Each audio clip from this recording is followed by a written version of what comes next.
السلام علیکم اسٹوڈنٹس، امید ہے آپ سب خیریت سے ہوں گے۔ آج ہم تدریسی کتاب کے سبق نمبر 4 ملکہ کوثر مری اس کا خلاصہ کریں گے۔ ہم نے اس کے تمام مشقی سوالات حل کر لیے اور آج ہم اس کا خلاصہ کریں گے۔ خلاصہ اہم نکات جو میں نے آپ کو پہلے بھی بتایا، آج پھر سے بتانا چاہوں گی کہ کسی بھی سبق کا، عبارت کا یا تحریر کا ایک تہائی حصہ ہوتا ہے۔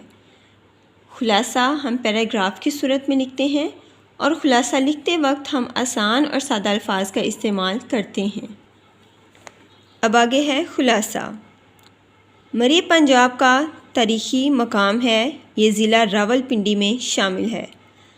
راولپنڈی کے شمال مشرق میں گاڑی کی تقریباً 1.5 گھنٹے کی مسافت پر واقع ہے۔ سمندر کی سطح سے اس صحت افزا مقام کی بلندی تقریباً 7,500 فٹ ہے۔ دسمبر سے مارچ تک یہاں شدید سردی پڑتی ہے۔ دسمبر کے آخری عشرے سے لے کر فروری کے ابتدائی عشرے کا دورانیہ شدید برف باری کا زمانہ ہے۔ جب سارا علاقہ برف سے ڈھک جاتا ہے تو ملک بھر سے برف باری کا یہ منظر دیکھنے کے شوقین یہاں پہنچ جاتے ہیں۔ مری میں سردیوں کی شام بہت خوبصورت ہوتی ہے۔ برقی کمکموں کی رنگا رنگ روشنیوں میں یوں محسوس ہوتا ہے جیسے آسمان سے ستارے زمین پر اتر آئے ہیں۔ دل فریب خوبصورتی اور دلکش نظاروں کی وجہ سے مری کو ملکہ کوثر کہا جاتا ہے۔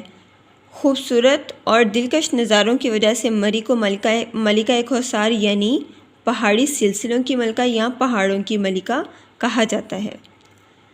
گرمی کے موسم میں مری کی خنک ہوائیں لوگوں کو اپنی طرف کھینچتی ہیں۔ اسلام آباد سے مری کی طرف جائیں تو راستے کے دونوں طرف موجود چیڑ اور صنوبر کے اونچے درخت سیاحوں کو خوش آمدید کہتے دکھائی دیتے ہیں۔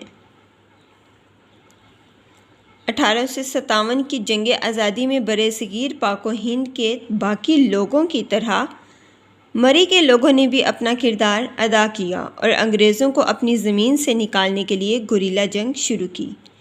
تحریک پاکستان میں بھی اہل مری کا کردار نمایاں رہا ہے، یعنی 1857 کی جنگ آزادی میں برصغیر پاک و ہند کے جو لوگ تھے ان کی طرح مری کے لوگوں نے بھی اپنا بھرپور کردار ادا کیا اور انگریزوں کے خلاف گوریلا جنگ لڑی۔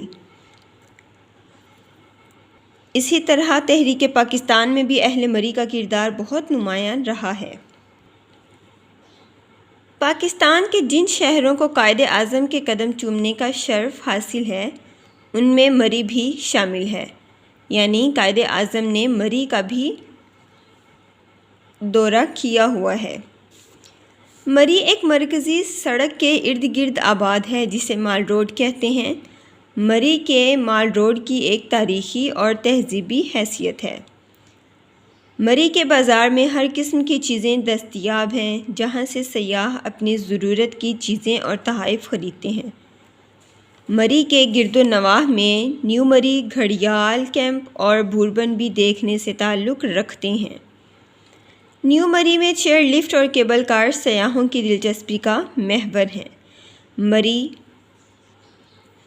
پاکستان کے خوبصورت ترین تفریحی مقامات میں سے ایک ہے۔ سیاح یہاں آ کر خالق کائنات کی پیدا کردہ ان خوبصورت نشانیوں اور دل فریب مناظر سے اپنے دلوں کو لبھاتے ہیں، یعنی جو لوگ یہاں پر سیر و تفریح کے لیے آتے ہیں وہ قدرت کے اس نظام کو اور اس کی پیدا کردہ نشانیوں کو اور دل فریب مناظر کو دیکھتے ہیں تو اپنے دلوں کو لبھاتے ہیں۔ جی اسٹوڈنٹس، یہ تھا ہمارا آج کا کام۔ آپ نے خلاصہ پڑھنا ہے، اس کو یاد کرنا ہے اور اپنی کاپیز پر لکھنا ہے۔ اگلے سبق تک کے لیے اللہ حافظ۔